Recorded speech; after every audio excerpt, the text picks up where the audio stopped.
Waalaikumsalam warahmatullahi wabarakatuh. Gimana kabarnya siang ini anak-anak? Baik. Alhamdulillah baik.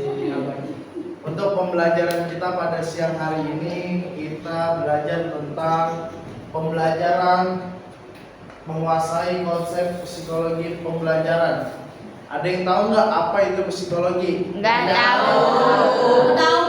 Psikologi yaitu suatu ilmu yang mempelajari perilaku, proses mental dan emosi manusia. Psikologi mencoba bagaimana orang berpikir, merasa dan berperilaku dalam berbagai situasi. Ya, psikologi itu yang lebih simpelnya kita kenal itu disebut mengamati seseorang.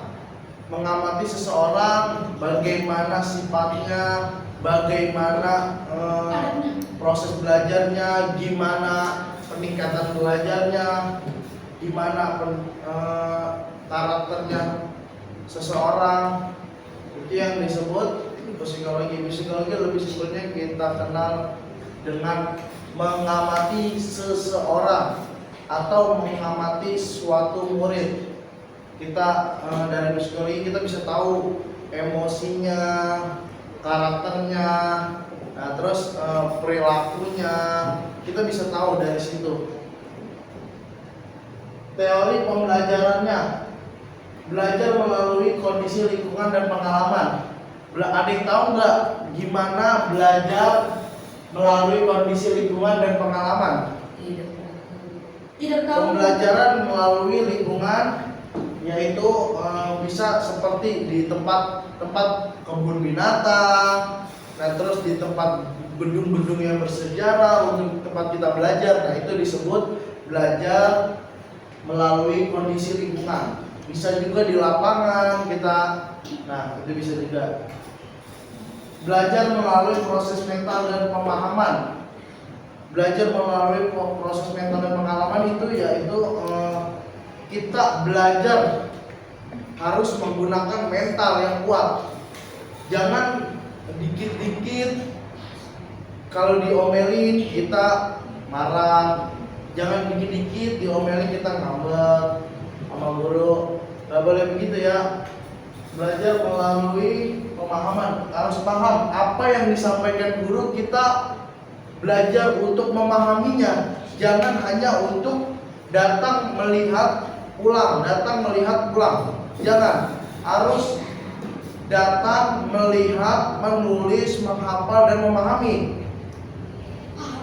Belajar melalui pengembangan potensi diri. Belajar melalui pengembangan potensi diri yaitu belajar mengembangkan diri sendiri.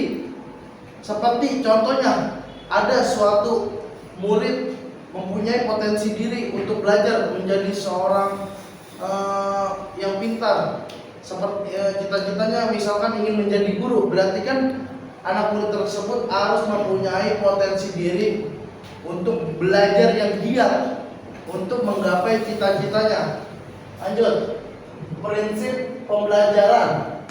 Fokus pada pembelajaran, fokus pada pembelajaran yang ada di papan tulis. Contohnya apa yang dijelaskan guru, apa yang ditulis guru harus kita pahami. Jangan, yang saya bilang tadi, jangan datang hanya untuk melihat pelajaran, tapi belajar untuk memahami pelajaran. Yang kedua, proses mengingat pelajaran. Proses mengingat pelajaran bisa termasuk dari tadi. Ya, harus kita ingat, harus kita hafal apa yang diajari oleh guru-guru kita. Oleh guru-guru harus kita pahami, harus kita ingat. Pertama, kita belajar untuk memahami. Kalau kita udah memahami, insya Allah kita mengingat. Kalau kita udah mengingat, insya Allah kita paham. Lanjut, pembelajaran melalui praktek. Pembelajaran melalui praktik itu misalkan belajar olahraga. Kita belajar olahraga di tempat lapangan, praktik bermain bola, praktik bermain sesuatu, misalkan lari jarak pendek atau lari jarak jauh. Nah, itu disebut belajar melalui praktek. Mungkin itu saja yang dapat saya sampaikan. Kurang lebihnya mohon maaf. Assalamualaikum warahmatullahi taala wabarakatuh. Waalaikumsalam warahmatullahi